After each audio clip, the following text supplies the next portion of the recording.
Hello Astroneers, this is Rob Mytho, and this is an updated video on frames per second, which was my previous video from yesterday. In that previous video, I was talking about what I thought, in my opinion, was the biggest issue with frames per second on the Xbox One. And I went on to say that tethers, in my opinion, were that issue. I can actually confirm from the devs on the system error forums that tethers are a major problem. They've noticed that they are very expensive to the game and they weren't expecting that. They've stated also that they're going to do a patch for this, but unfortunately they haven't detailed when this patch is going to happen. But still, they're noticing all our feedback and they're responding to it, and they're also communicating their anticipated movements, and that is making a patch for it. So that's great to hear, and that means that there's a good possibility that this game is going to turn into something great. And we all want that, really, for all us out there that are enjoying this Astroneer. So they also did make a couple of other statements about some other issues, and one of those was multiplayer. Now, I'm not 100% sure on what's going on with multiplayer, as I'm yet to actually test this part of the game out, but they did say that the host is actually causing a few of the problems for people trying to join each other. And the reason behind this is the algorithm that they're using is actually requiring the host to do a lot of security checks, not only on the host itself, but also on the client at the same time.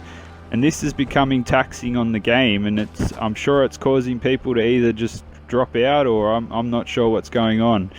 I'm sure you guys out there that are trying to do that will be pleased to hear that, and they also stated that they'll do a patch for this as well, but again, they haven't said when. Now, you can notice in my game that I've created a few more modules around my base. I've got a spaceship now, well, at least the beginnings of one. I'm still yet to work out how to make that function. I did get off just after I created that, so I'm yet to explore that.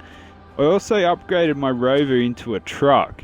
Now, I still have my rover, but I turned it into essentially a trailer for my truck.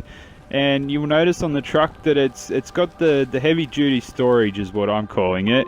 It allows me to actually snap discoverables to it, whereas the other smaller storage that you can create, you're not able to do that. Well, at least for me, I wasn't. So it's become very useful in the exploration of research items. Now, I will say that it does become very glitchy when the power gets low on the vehicle. I'm sure this is a bug. It just starts to jitter around a lot, and especially when I'm towing my trailer as well. The trailer just starts flicking and flying all around the back of me, and eventually the vehicles become, stuck in a spot because they're just falling into the terrain and whatnot. So I'm electing to not tow around my trailer at this point. I'm quite happy to move around how I am.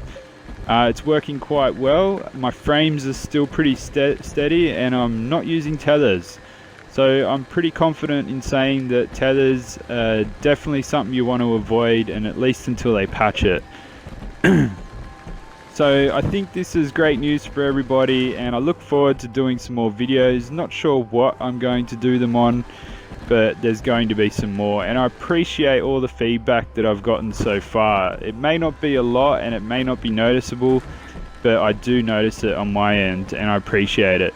So thanks guys, and check out the System Error forums. Lots of useful information on there. It's very active, and I'm on there as well, checking out what other people are saying and getting some ideas.